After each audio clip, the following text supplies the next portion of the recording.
Wanna go live, Dimitri?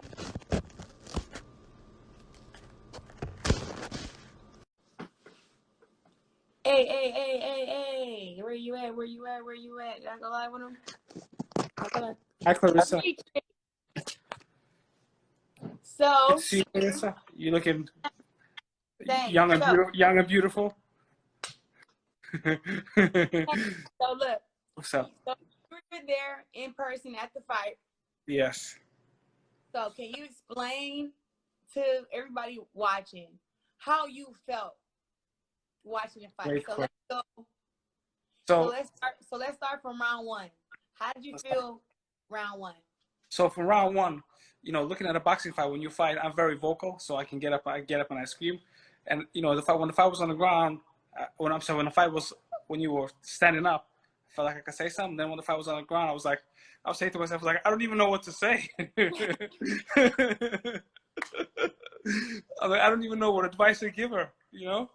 I mean, I to be honest, I was a little bit nervous. And and as you were working through it, I see that I could see in your eyes that you're going back to the stuff that you worked on in the gym, and that you were actively doing it, and it was really beautiful to see because you could see that you're trying out these new techniques that you learned just a couple of weeks ago, defensively and offensively. And I was a little bit nervous. I mean, I knew you were going to pull through, but I was a little bit nervous, especially, I don't remember what round it was when she had you in the hand bar, I think it's the iron bar. I think that was second round. So now let's go to second round. Let's go to second round. Second round. Can you hear me? Yeah, I hear you perfect. Okay, so second round starts. We're back on his feet. What's your thoughts coming out second round? So I saw in the first round that when you get close and you would hit her, that she'd take the punch and she'd rush for your legs. So I don't know if you heard me. What I said to her is fake her, because when you would jab her and you would fake her, she would kind of come forward, and then it would give you the opportunity. But in the second round, I think you landed some really explosive, fast combinations, up and down. I was like, damn, like Mortal Kombat. At the end of the second round, right? And I don't know if that was the iron bar part or what, but I know I started getting the ground and pound toward the end of the round. Second round, and she got up pretty slow, came out for the third round pretty slow. So where were you thinking when you got up third round? So when I saw it in between rounds, I don't know if you got a chance to look at her, between round 2 and round 3, you could see that she was slumping down. Her body language was that she was broken. I was like, man, Claressa got her.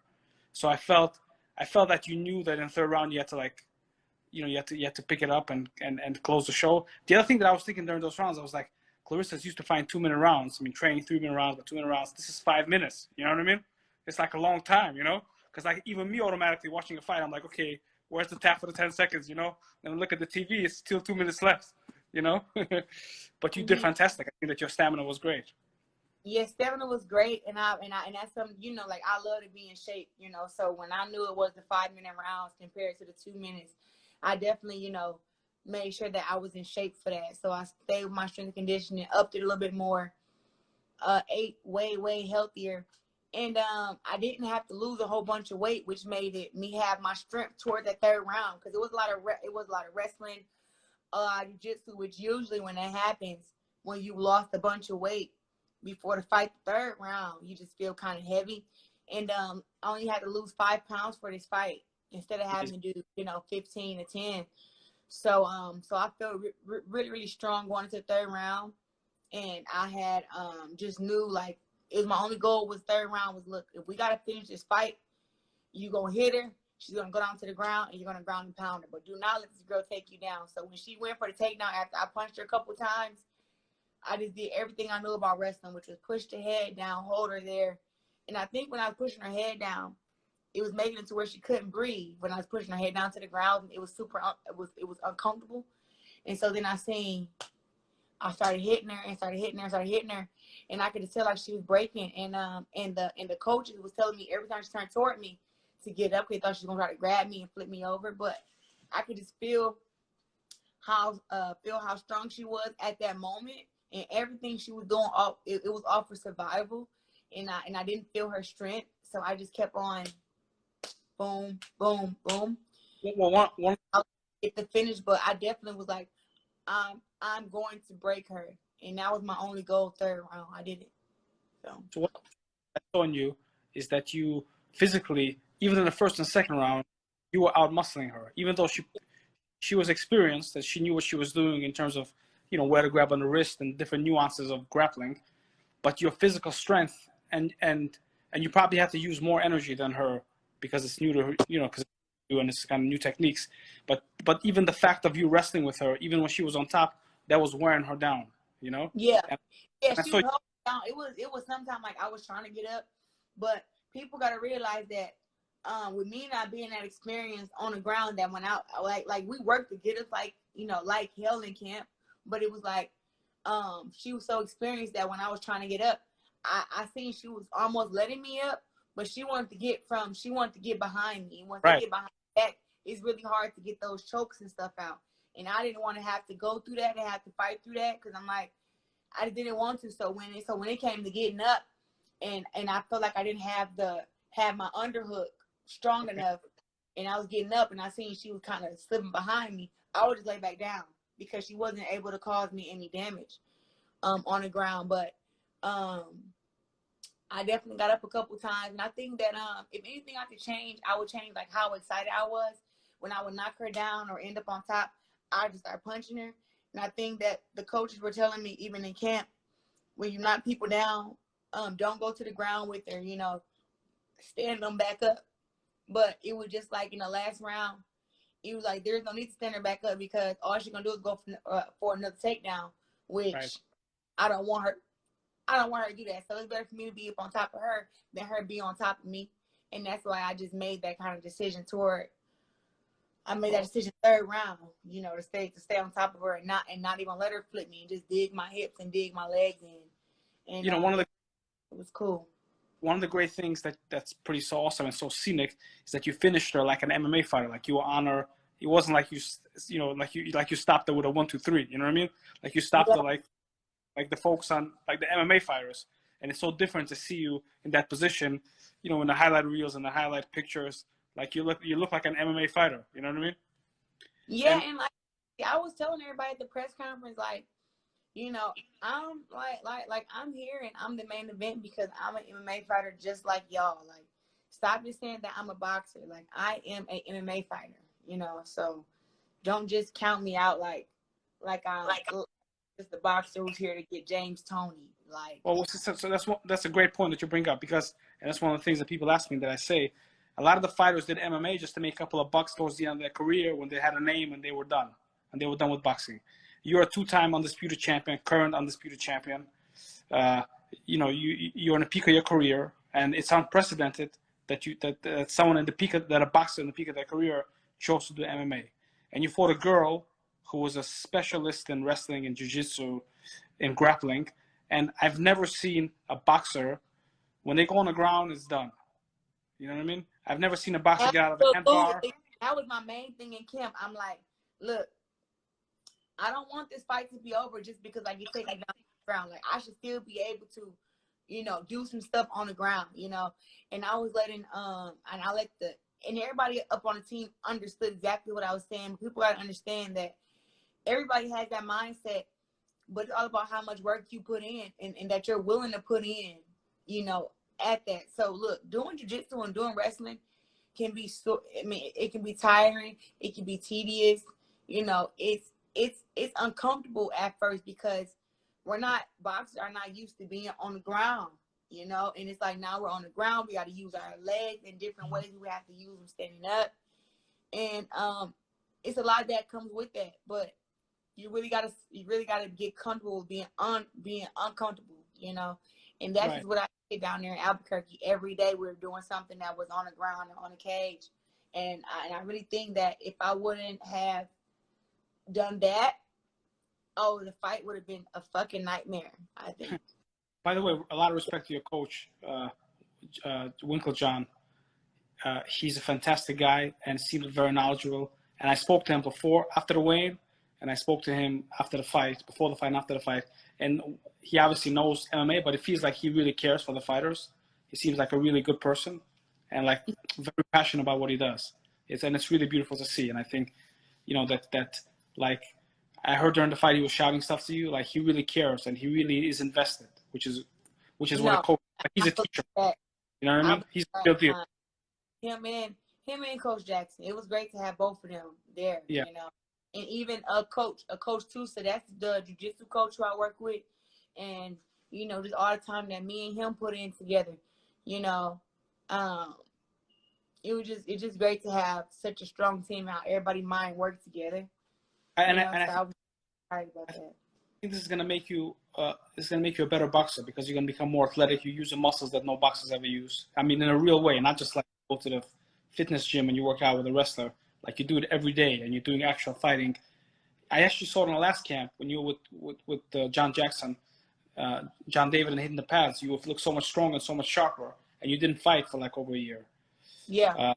So I feel like this type of training is different, and it's going to only make you a better athlete and a better boxer, for sure. For sure.